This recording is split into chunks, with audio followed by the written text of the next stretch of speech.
Dr. Juan Mejia has been the president of Tyler Junior College since 2019. I met him in the fall of 2021 when I started applying myself more and first started a podcast interviewing people who had an impact on me at campus. During our first interview, I gained a great deal of respect for him. Post-interview and afterwards, I learned that in every situation, he embodies the principles of the school.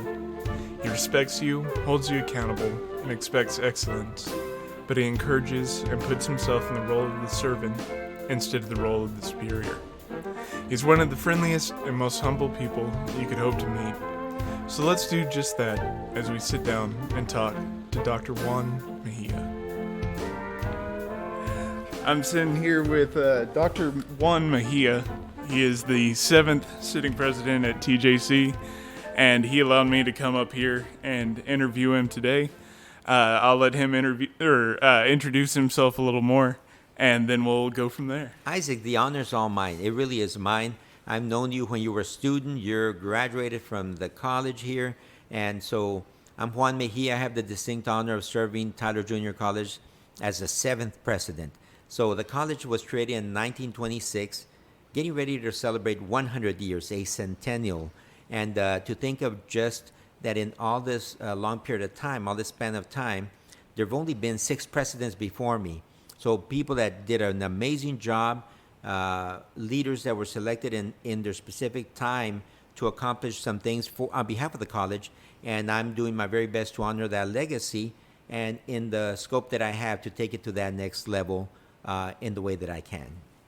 So in these podcasts, I like to make it autobiographical as I can, just because I find it interesting to see how somebody comes from one place and just the different routes their lives go down. Usually it's in ways you wouldn't expect at all.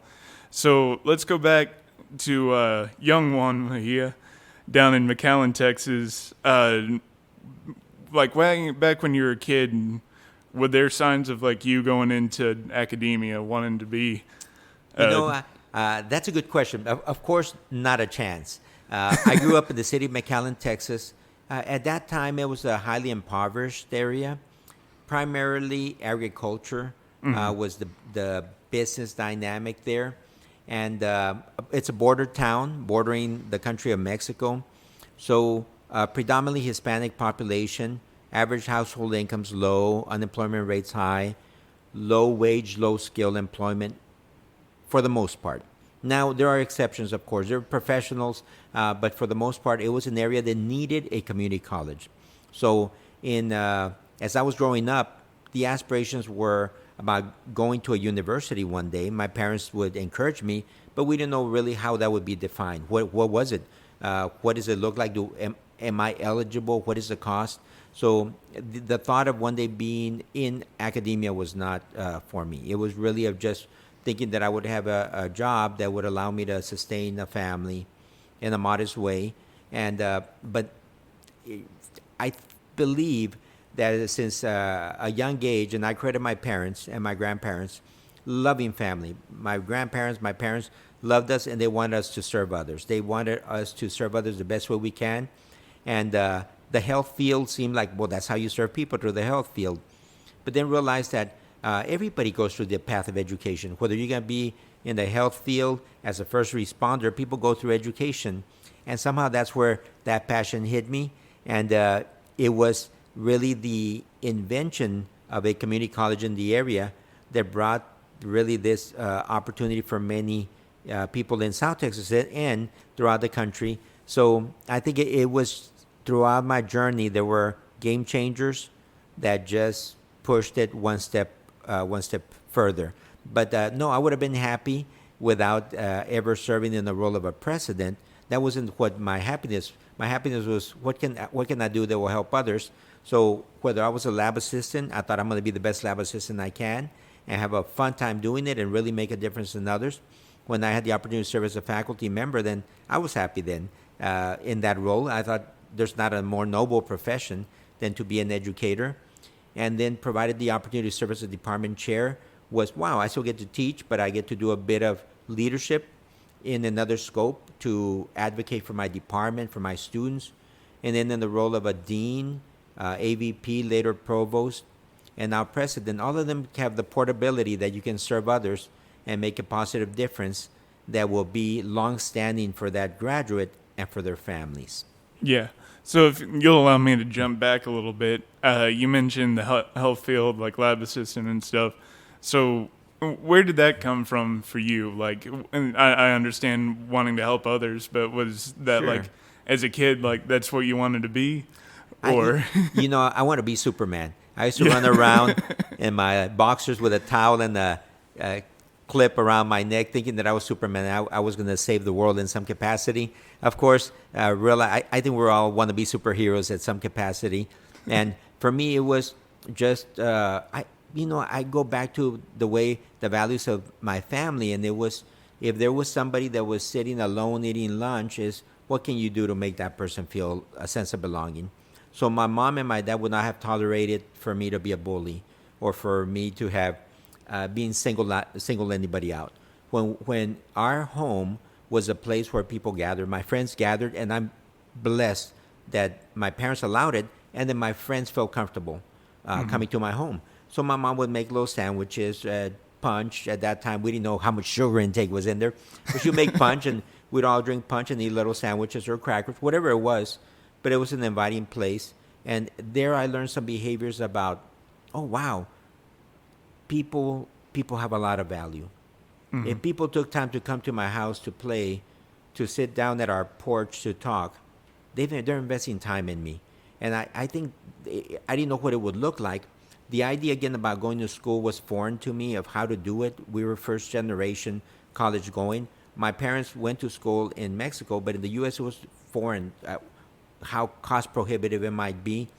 But it was really just kind of a step of the way.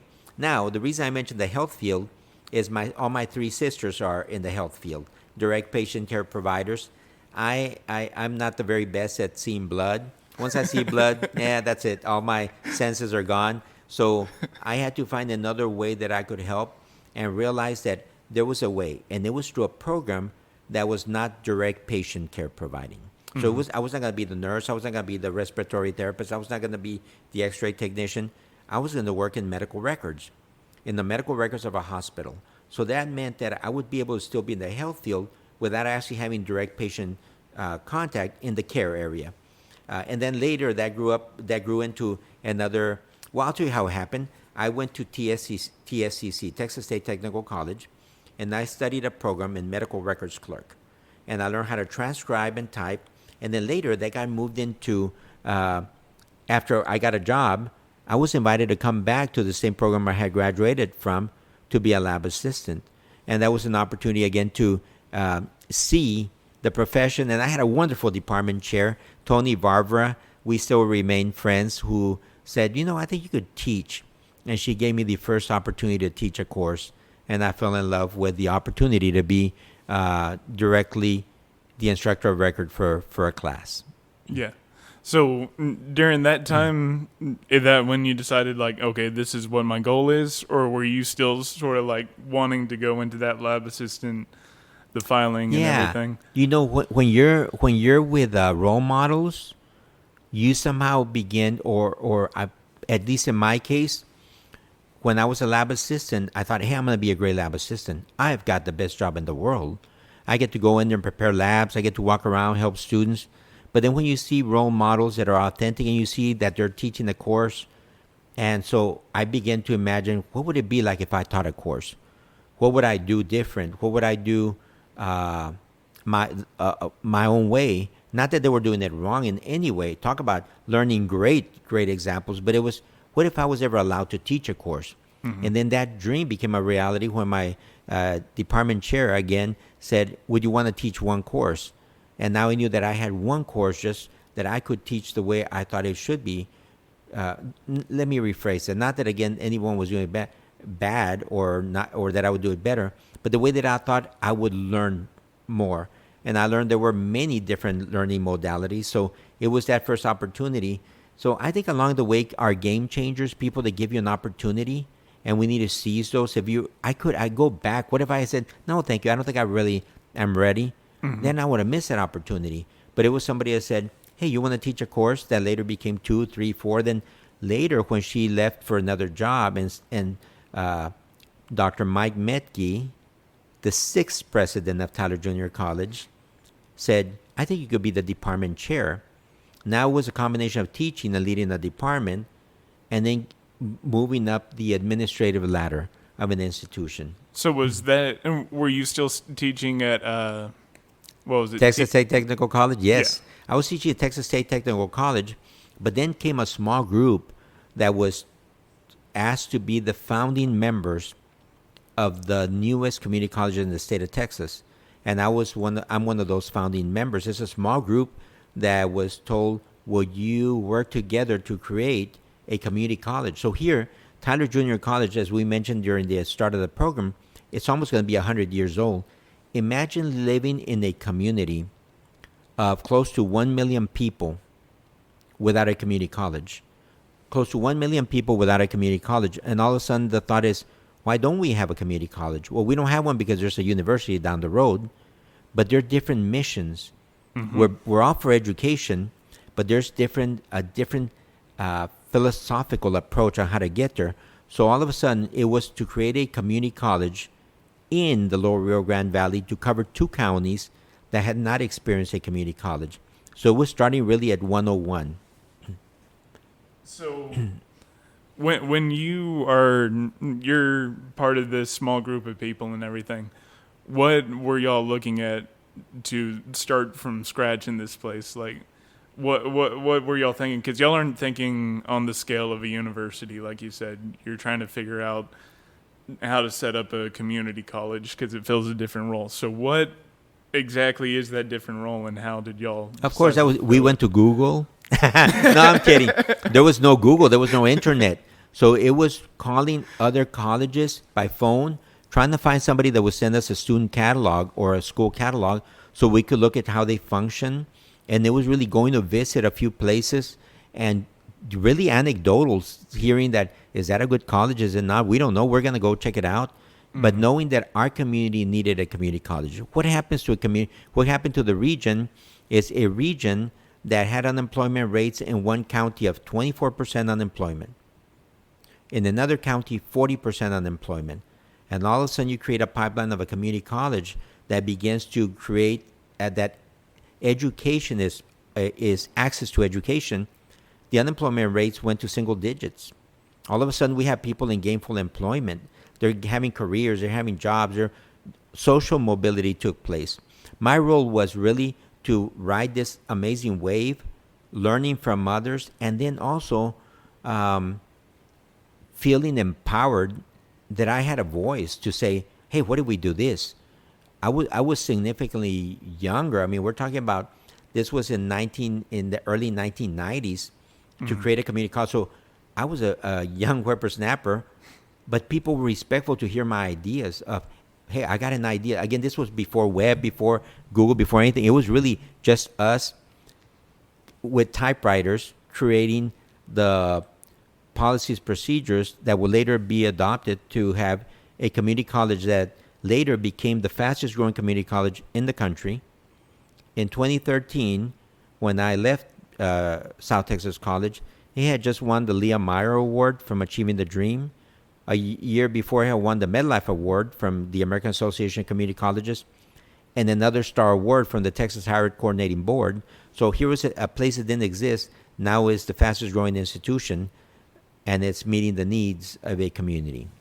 So how old were you when you started? Oh my gosh, you know what? I might have to do the math. So if that was the 90s, 64, 74, I was in my mid-20s. Yeah. But when all this conversation started, I was in my young 20s. Yeah. But I had good mentors, good friends. And again, among them, I'll go to Tony Varver, who's department chair. Dr. Mike Mejia, the sixth president of Tyler Junior College, was the founding administrator for that college that I'm talking about. He was the highest ranking person roaming around, and we were working together. I was younger, and so was he. And we were carving a path on how to create a community college. Did we do it alone? Absolutely not. Please know, I'm not in any way saying that I did. A lot of people were moving this work forward, but I know that I had a role, and I had a viable role, and it was something that I've never taken for granted. Never took for granted how hard it was to create it. So how much you value something that you've been a part from the genesis, and that in Tyler Junior College, I was not a founding member because it was created significantly before I was born, of course. But I'm here now, and since I stepped foot at Tyler Junior College, it's my institution. I bleed black and gold. I love Apache Nation, feathers up, everything that's connected to Tyler Junior College is what I stand for. You remember the 3 promises about a quality education, a vibrant student life, and service to the community. Those didn't go away. They're still important to us. Now we hold the values of unity, caring, integrity, empowerment, and excellence. And those resonate with who we are. And again, so my autobiography is about a young guy that used to ride bikes in an empty lot that later became South Texas College. It was an empty lot with a few orchards, and then later became an institution where I had an office, and I was attending graduation ceremonies and speaking at events. Tyler Junior College, now we're seeing, again, the same opportunity. Where does it go from here? An institution that has been around for such a long time, where does it go? And it comes down, because I keep pushing things to the institution, but I know it's about me. What I would like to encourage everybody is to feel empowered to make a positive difference in any role that they're in. So you helped create this school in the 90s. Sure. Then you jumped forward to 2013. So in between there, you get married, you have kids and everything. You helped start this school and stuff.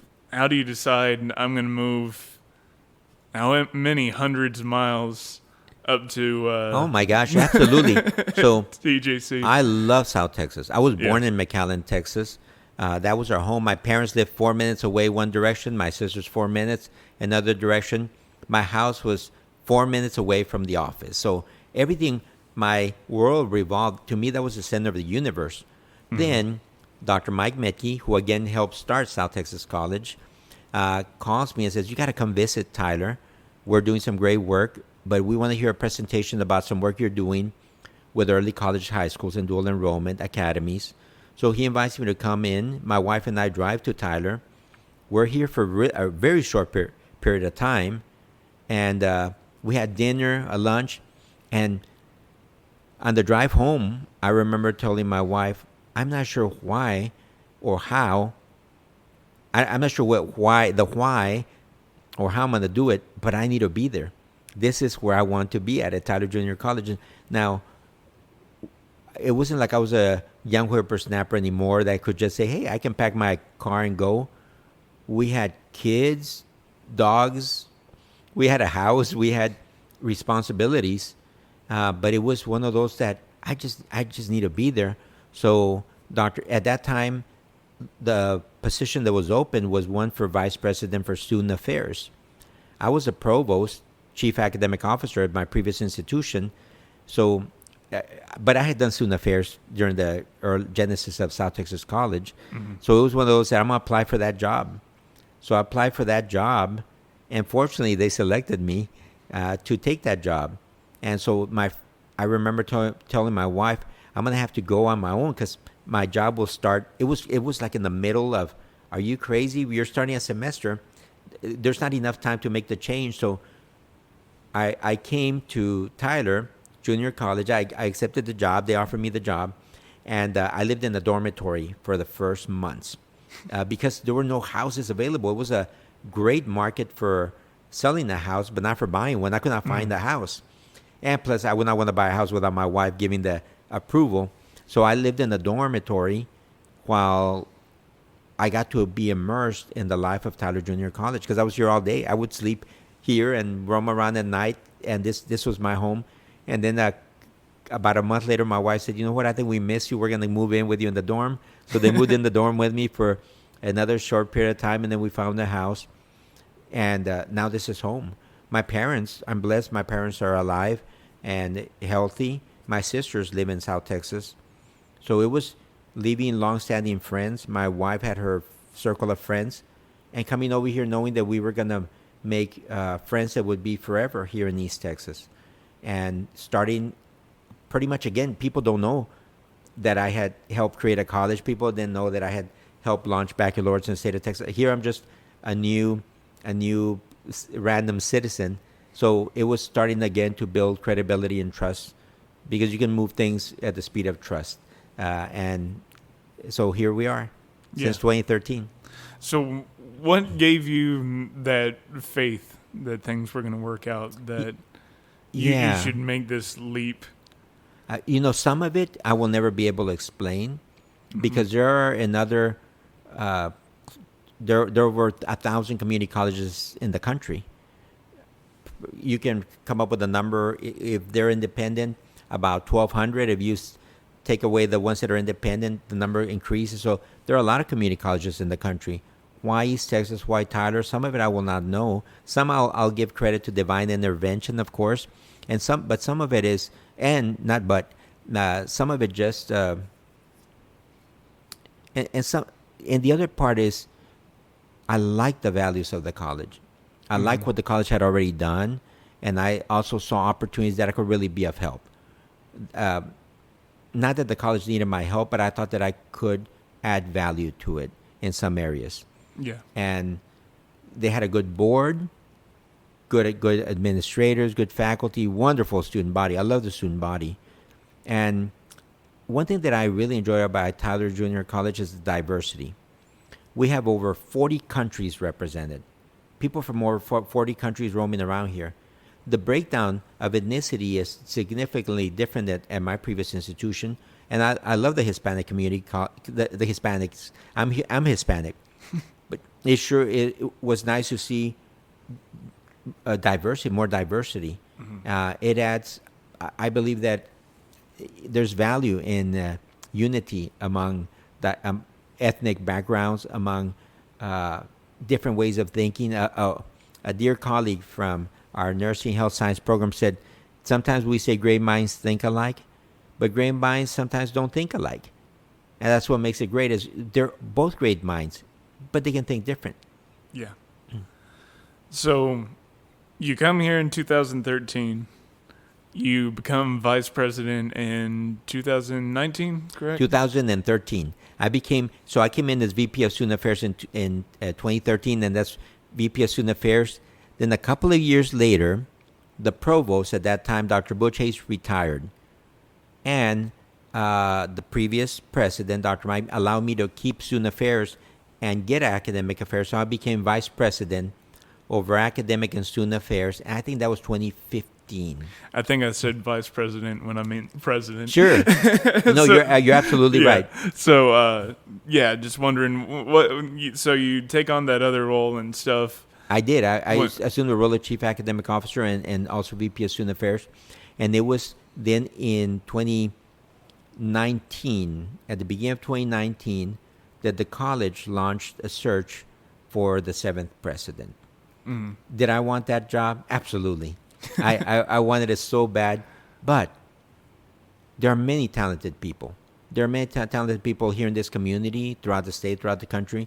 And I knew that it was going to be a difficult process for me because I was an internal candidate. Sometimes being an internal candidate has its benefits, and sometimes it has its challenges. Because roaming around here, people know who I was. And sometimes if you're someone new coming in, it may seem that, oh man, that person has a super nice suit or a super nice dress, or we don't know the flaws, if there are any. Again, I'm not saying that other candidates had flaws or anything, but there's pros and cons to being an internal candidate. All I knew was I'm going to give it my very best. There were close to 90 applicants from throughout the country, and very, very capable people. Very capable people that could be presidents or are presidents right now. And some that just, again, it was one of those that we were all, it was a fit thing. Who may be the best fit for this role in this specific time? And fortunately, I had the opportunity to be appointed in May of 2019. My first day was June 1 of 2019, and my inauguration was in October. And I had the opportunity to, again, reaffirm to the community my commitment to this institution. It's not a stepping stone for what's next. It's not It's not a career ladder. For me, this is the pinnacle of community colleges. To me, this is the pinnacle of the place I want to be at. And do I have room to grow? A lot of room to grow. But I'm going to do my very best to lead with a mission. I believe in the mission of community colleges. I believe wholeheartedly in the mission of Tyler Junior College. I want to be ethical, the best that I can, and with integrity. I want to empower people. I don't want to be the one that's finger pointing or bringing people down. I want to leave a legacy together. Let's leave a legacy, and I want to be fully accountable for the role that I have and those who I serve. Mm-hmm. Now, you mentioned before that coming here, there was a set of values, and then you said later on you'll added to them. Would you like to go through those and kind of explain the significance? Oh, yeah. So values are very important to me. Mm-hmm. I still remember the values of my previous institution So I'll mention the ones at South Texas College. The values at South Texas College were community, integrity, excellence, learning, opportunity, and student success. So that's it. Community, integrity, excellence, learning, opportunity, and student success. Those were the values of that institution. Community was paramount. It was because it had not been a community college. So all of a sudden, it was pulling in the community to make these things real. And at the end, as the output, student success, student and community success. My personal values, well, I shared the values of Tyler Junior College, which were recently developed through the strategic plan work. And those are the values of unity. Wherever we go, let's bring unity to the place. Let's not be the ones who are divisive. Wherever we go, let people know that we truly care. Because no matter how smart we may think we are, if we don't show that we care, people may not be as interested. It's when we show we care, sometimes that's all people need to know is that person really cares for me. And then we're going to do it with integrity, and then we're going to be empowering against, and we're going to do everything we can to do it to the point of excellence. My personal values, and I'll stay a little bit longer, my personal values were developed quite some time ago. I wrote a dissertation on them, and they're about having a mission. Whether it's in the spiritual world, people talk about those who have a mission. Without a mission, people perish. Without a vision, people don't, where do they go? And then also in the business world, it's what is the mission of an organization? So I believe in being mission-driven. I believe in the mission of community colleges, and I believe in the mission of Tyler Junior College wholeheartedly. So I don't walk around aimlessly. If I'm going, I'm on a mission to do something. And then my day had merit. If I made a difference in the life of somebody, and then I believe in being ethical. So the way our parents did business and their grandparents did business, where they shook a hand, and that word was their bond. Mm-hmm. So I believe that we should be ethical in how we do business. And then again, the word of empowerment. Dr. Stephen Covey talked about a concept called the abundant mindset. If you're successful, Isaac, I'm successful. If this podcast is successful, wonderful. There's enough success needed throughout that we don't have to be wishing ill on anybody else. Or, if someone else won the lottery, I feel guilty because I didn't win it. What is it to me? If someone else won the lottery, great. I'm happy for them. And I hope they use that money wisely for their families and for others. If somebody else gets a degree, some people sometimes have this concept of a competition, but the abundant mindset talks about success brings more success. So I believe, again, in empowerment. I want everybody to be successful. And then I want to leave a legacy. I joke about this, but it's true.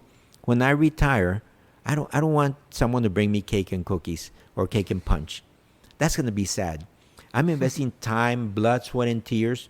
My children have been a part of this journey, and they still remember that at times I had to work late, and they will be roaming around playing in the carpet or the rug while I was doing work, and it was late in the night. Sometimes I didn't come home at night. We had work that was needed to be done when we were creating the college, and the sun would come up and we're still at the office cranking out work. So sacrifices were made. So when I retire, I don't want cake, punch, and cookies. I want people to be crying. Now that sounds very bad. I want people to say you know what? Oh my gosh, this guy made a difference.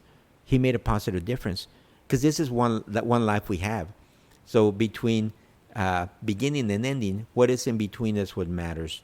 It's now, of course, we're not talking about eternity. We're talking about just in the life perspective. What's in between, what we do in between this is what's going to matter. So I want to leave a legacy, not for Juan Mejia. I want to leave a legacy for something that we believed in. And then I want to be fully accountable. I really think that ties into kind of the idea of your own individual voice. When you're describing like teaching earlier, you kept on going back and saying, not that they were doing it wrong, but I think what you were trying to say is you were trying to bring your own individual, not just ideas, but personality, your own voice to everything. Because if you're just doing something the same as everyone else, it doesn't mean that the person who's already doing that is wrong. It just means that you're copying them. You're trying to leave your legacy. You're trying to encourage others. And then I think, like you were saying, you've got a very anti-zero-sum attitude of let's build everybody up. Sure, and that's a good point. I like the way you phrased it about finding one's voice. And this is what I know how to do. This is what I enjoy doing. And I surround myself with a lot of talent. Mm-hmm. So I'm fully aware that I don't know everything, and I'm good with that. That's why I surround myself with very talented people, and I'm not intimidated by knowing that, man, that person is really good. But as one of my colleagues says, you cover your flank, you know your weaknesses, so you find out, and then I try to learn what it is they're so good at, so that if one day there's a shift, I'm able to continue to grow. And then my last value is accountability. So accountability talks about there are many reasons why we could say, well, that student did not graduate because their parents didn't support him, their wife didn't support him, their husband, or the school district. Or people could point, if only the school districts did a better job, if only the universities prepared better teachers, if only parents, all this if onlys, and we're going to walk around through a toxic, vicious finger-pointing cycle and end up right where we're at. So the way I see it is, students are here. What do we need to do to have them be successful? Regardless of background, regardless of whatever, now they're here. What do we need to do to make this community be the most successful community? What do we need to do to have our students be as successful as they can? And it goes back to the abundant mindset. If they're successful, the community is successful. So therefore, we build economic development. We build social mobility where with college, people can move to another level of society, and then a better quality of life. Yeah. So you talked about your legacy and everything. We've talked about the history. We've talked about what you've brought to the table here and stuff. Is there anything that y'all are working on going forward to continue to build that legacy, not just of yourself, but of this school? Oh, my gosh, that's a great question. So the college has always had a strategic plan. I believe that recently we've kind of strengthened that strategic plan. What is a strategic plan? Is when the entire college community comes in and says, hey, what do we value? And goes to those values that I mentioned, unity, caring. So, but although it seems like 5 words that should have taken place in 5 minutes, it took days. It took months. It took about a year for us to come up with those 5 words. Because there were a lot of other words surface and emerge, but it later was like, well, maybe that's not us. Until we finally clicked with those 5 words. They're more than words. What is a value is something that you will not compromise. Something that you will not compromise. So those are our values. So the strategic plan was developed with broad-based input, and it was led by key leaders of the college. It had student input. It had faculty, staff, community input to tell us what was important. What do we need to do to take TJC to the next level? Number 1, we need to ensure that we always have educational excellence. The way you were bragging about your faculty members, that's got to be taking place throughout. Educational excellence. We have to have stellar service in everything that we do, because it's not just why we do things, it's how we do things. So stellar service. We need to have innovative programming, because the new students who are coming in, young students like you, you're learning in different modalities. Now it's you have iPads, you have technology. It's a different student. How do we innovate so that we can be as resourceful as possible? And then the last one is, how do we have authentic partnerships? If we're not able to do it alone, how do we do it in partnership with the school district, with our higher ed partners, in our case, the University of Texas at Tyler, or any of the other regional universities, or any other private university as well. And then business and industry, community, philanthropic organizations. So it's authentic partnership. So if we do those things well, we're convinced that the college will continue to advance its work forward. Well, I think I've exhausted all of my questions. Is there anything else you'd like to add? I mean, anything at all? Very briefly, so as we talk about a strategic plan, what comes next? The comprehensive master plan. So a strategic plan is that map of where you want to go. Now the comprehensive master plan is how do you get there? How many faculty do you need to do that? How many buildings do you need? How many, if we're going to have the greatest place on earth here, do we need to play our football games right here? Do we need to have our baseball and softball play right in the eastern frontier here instead of having to go somewhere else? What does it take to have TJC be the best institution in the country? So we're in the midst of a comprehensive master plan that will soon be rolled out for feedback, and then for an actual adopting stage of this is what the college is going to need to go all the way to 2026, the 100th anniversary, and beyond. Well, I look forward to seeing it. Thanks for sending me with me, Ms. Isaac, Mejia. it's been such a pleasure. It's a been pleasure. a lot of fun. Thank you. Oh, hey there. Look at you. You made it to the end. You're a pretty unordinary person yourself. Most people don't do that. While you're here, why don't you like and subscribe or follow or whatever it is? And also, we're on Instagram and Facebook. So you should probably go check those out too. Thanks for listening. You're pretty cool.